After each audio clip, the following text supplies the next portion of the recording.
welcome back to my YouTube channel. Today we learn the topic pre-prosthetic training in subject prosthetic and orthotics. Let's start the topic. The idea of rehab after amputation is to give a stump that is suitable for limb fitting. तो rehab का क्या importance है amputation के बाद? सबसे पहला तो stump जो कि सुटेबल हो लिम्ब के फिटिंग के लिए, मतलब जो प्रोस्थेटिक बाद में हम लोग लगा रहे हैं एम्पुटेशन के बाद, सबसे पहले स्टम्प का कंडीशन देखेंगे कि कैसे है, तो उसको प्रिपेयर करेंगे ताकि प्रोस्थेसिस वहाँ पे ऐड कर सकें, हम लोग वहाँ पे लगा सकें. This is done by proper positioning, stump exercise, stump strapping और bandaging, stump hygiene, sensory retaining. तो ये कैसे कैसे कर सकते हैं? इसको प्रॉपर पोजिशनिंग करेंगे स्टम्प का, स्टम्प को एक्सरसाइज कराएंगे जो भी उसमें डिफॉर्मिटी हो रहा है या फिर कॉन्ट्रैक्चर जो बाद में हो सकता है कोई भी प्रॉब्लम एम्पुटेशन के बाद, तो उसको प्रॉब्लम को सबसाइड करने के लिए स्टम्प एक्सरसाइज कराएंगे, स्टम्प का स्ट्रैपिंग करवाएंगे, बैंडेजिंग कराएंगे और स्टम्प हाइजीन को मेंटेन रखेंगे. The aim of the treatment is to prevent post-operative complication like deformity, debicutus contracture. ये सारे चीज को प्रिवेंट करने के लिए हम लोग प्री प्रोस्थेटिक ट्रेनिंग करते हैं. और इसके बाद है stump oedema and phantom pain. For patient whose amputation was a result of diabetes or pre-prosthetic phase last longer even 2 to 3 months. अगर उस पेशेंट का देखिए जिसका एम्पुटेशन हुआ है, उसको डायबिटीज़ हो गया और गैंग्रीन हो गया था, तो अगर उसको कट किए हैं या एम्पुटेट किए हैं तो उसमें प्री प्रोस्थेटिक ट्रेनिंग कब तक चलेगा? 2 से 3 महीने तक चलेगा. अब आते हैं एक्सरसाइज क्या करवाएंगे स्टम्प का, जिससे उसमें कॉन्ट्रैक्चर नहीं डेवलप हो और भी डिफॉर्मिटी या फिर उसका कॉम्प्लिकेशन नहीं डेवलप हो. तो करवाएंगे mobilisation of hip extension, knee flexion and extension, since there is always a danger of patient developing hip and knee flexor deformity. तो जिसका एम्पुटेशन होता है उसको डेंजर होता है, उसको खतरा होता है कि उसको हिप और नी फ्लेक्चर का डिफॉर्मिटी हो सकता है. तो इसको प्रिवेंट करने के लिए क्या करवाएंगे? दोनों का हिप का और नी का फ्लेक्शन एक्सरसाइजेस कराएंगे, नी का एक्सटेंशन एक्सरसाइज भी कराएंगे. फिर आते हैं आइसोमेट्रिक एक्सरसाइज कराएंगे. They are given to the quadriceps in below knee amputation. अगर ब्लो नी एम्पुटेशन हुआ है तो क्वाड्रिसेप्स का आइसोमेट्रिक कराएंगे. टू द हिप एक्सटेंसर का करवाएंगे और adductor in high above knee amputation.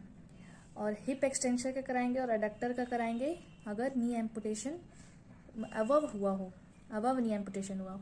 And to the extension and adductor of the hip in low AK amputation above knee amputation.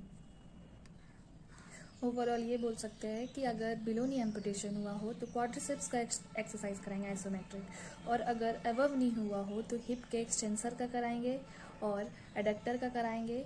ये simple. अब आते हैं prevention of post operative complication. अगर operation हो गया, एम्पुटेट हो गया, उसके बाद उसको प्रिवेंट कैसे करेंगे? तो patient is placed in prone lying as long as convenient. Prone lying को करेंगे और अगर बेड पर है तो स्टम्प को पैरेलल होना चाहिए अनअफेक्टिव लिम्ब के इन द नेचुरल पोजीशन. जो अनअफेक्टिव लिम्ब है उसका नेचुरल पोजीशन को मेंटेन करने के बाद जो एम्पुटेट किया हुआ है जो स्टम्प है उसको उसके पैरेलल करवाएंगे अगर बेड पे है पेशेंट. तो विदाउट रेस्टिंग ऑन पिलो, और ध्यान रखेंगे कि पिलो नहीं होना चाहिए. The patient should lie prone whenever possible. हमेशा कोशिश करेंगे पेशेंट प्रोन लाइन हो. The patient should be encourage to handle the stump as much as possible as it help to overcome the shock of realization that the leg has actually gone.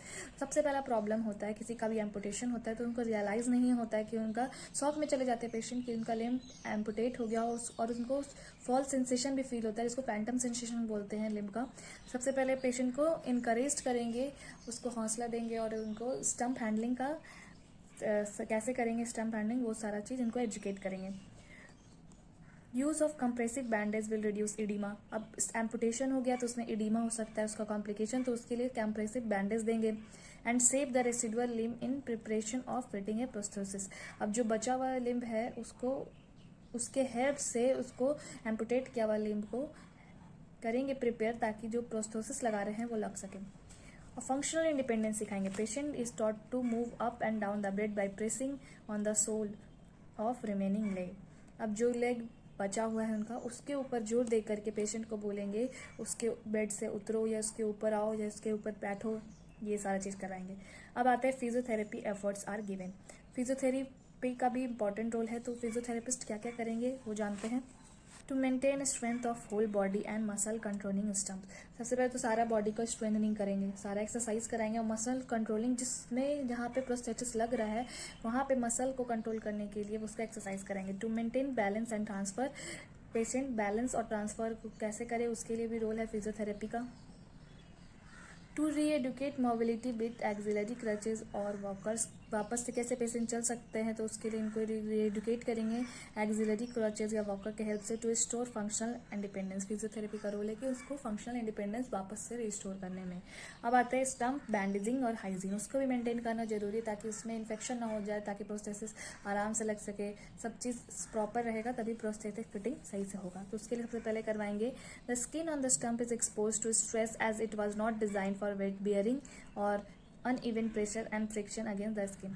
तो stump जो skin होता है stump के ऊपर वो stress की उससे expose होता है और उस तरह से नहीं बनाया हुआ रहता है ताकि वो प्रेशर हैंडल कर सके या फिर कोई भी अनइवन वहाँ पे फ्रिक्शन जो क्रिएट हो रहा है स्किन के ऊपर उसको बियर कर सके।